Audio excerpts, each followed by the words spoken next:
It's Monday, it's February 9th. I'm Megan McKinney. This is Here First from IPR.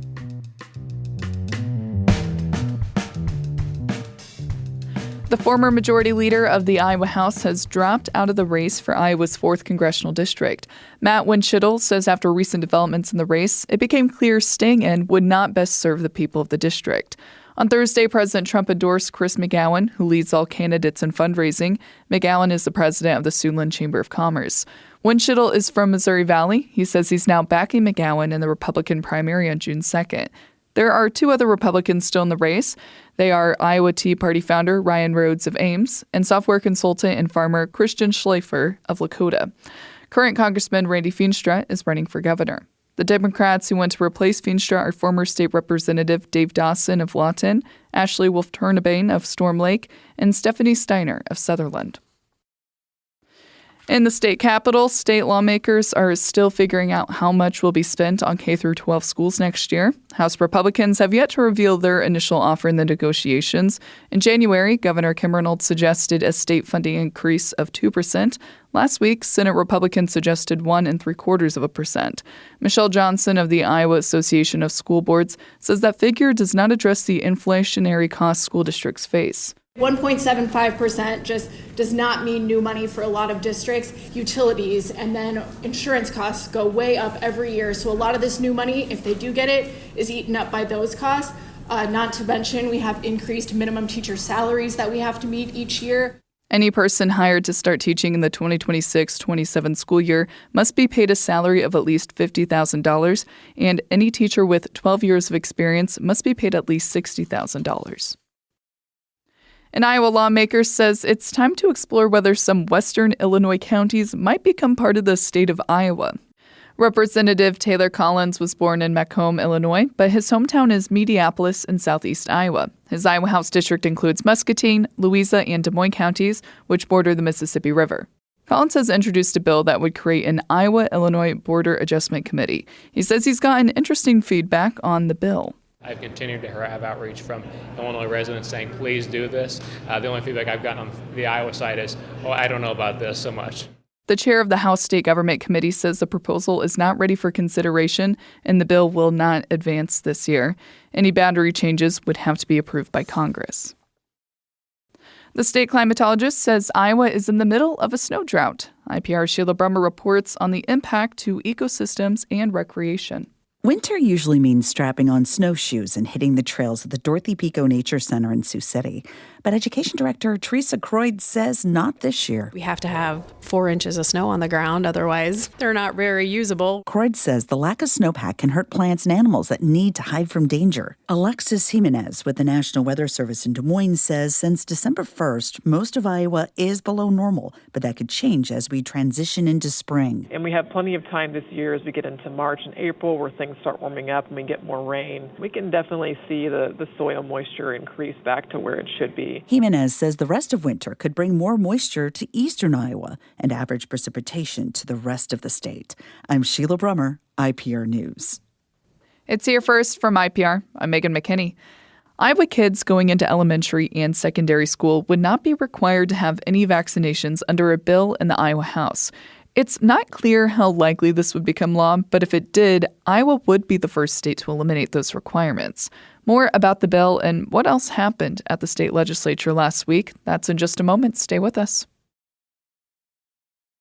Welcome back to this Legislative Monday on Here First from IPR News, where we review what happened at the state capitol last week with IPR's Katarina Sostaric. Hey, Katarina. Good morning, Megan. Let's start with this vaccine bill that's in the House. Iowa could be the first state to eliminate vaccine requirements for elementary and secondary school students. What's the reasoning from supporters of this bill? Supporters of the bill say the medical and religious exemptions for vaccine requirements that are currently in law aren't enough, and that parents should have the right to do what they think is right for their kids without having a medical issue or a strong religious belief related to vaccines. But healthcare organizations are, of course, very concerned about this. They're saying these required vaccines protect kids from diseases like measles, meningitis, and polio, and that getting rid of these requirements would put kids in danger. How likely is this to pass? It's not clear. There's definitely been anti-vaccine sentiment among some Republicans in the legislature, especially since the COVID pandemic, and the bill was approved by the House Education Committee last week. But House Speaker Pat Grassley says the bill still needs to be discussed among all House Republicans, and he says he doesn't want to get too far ahead of what the federal government does on vaccines. The CDC is planning to reduce the number of vaccines recommended for all kids, and 2 that are currently required for Iowa students would no longer be recommended by the CDC. Let's talk about a wide-ranging bill that got through a House subcommittee. It targets affirmative action, scholarship programs for students of color, and some police training requirements. Break this down for us, please. There's a lot in this bill. It would remove several references to affirmative action from state law. Current law says state agencies and schools are required to take appropriate action to overcome the effects of past or present barriers to equal employment. That would go away. But language about promoting equal employment opportunity in general would still be in state law. The bill would also get rid of some state grants that are focused on helping people of color attend college, and it would remove citizenship from the list of characteristics that can't be used to rule someone ineligible for a state license in healthcare, engineering, and more. The bill would also repeal part of a law passed unanimously in 2020 during protests for racial justice. That requires law enforcement agencies to provide de-escalation and bias prevention training each year, so that requirement would go away. What are lawmakers who support this bill saying about why it's needed? They say it's needed to ensure opportunities are awarded based on merit and not based on race or gender. And they say this would bring various state laws in line with other laws Republicans have passed in recent years, restricting diversity, equity, and inclusion initiatives. Speaker Grassley also says the bill will probably go through some changes as it moves forward. And what are opponents saying about it? They said this is making people of color feel even less welcome in Iowa, that it would legalize discrimination and take the state backwards. And opponents say discrimination is a real problem that affirmative action and related efforts are trying to address.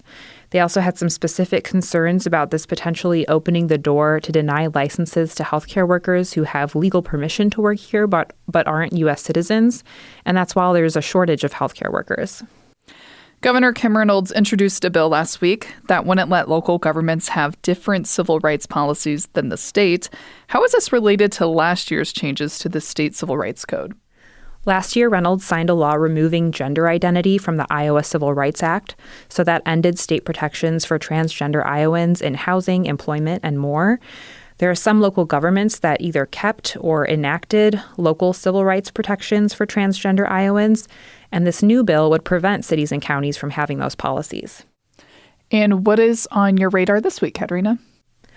Well, the bill that I just mentioned has a subcommittee hearing where the public can testify today, Monday, at the Capitol. And then it's getting close to funnel week, which is a big deadline coming up next week for bills to get through committee. So I'll just be watching as lawmakers try to get their priorities through committee and keep them alive in the next couple weeks. Thank you, Katarina, for your reporting, and we'll talk next week. Thanks, Megan. And thank you for being informed on a Monday with Here First from IPR. I'm Megan McKinney. I hope you had a great weekend. I watched the Super Bowl with my friends, ate lots of good dips, and had a good time. Have a great day.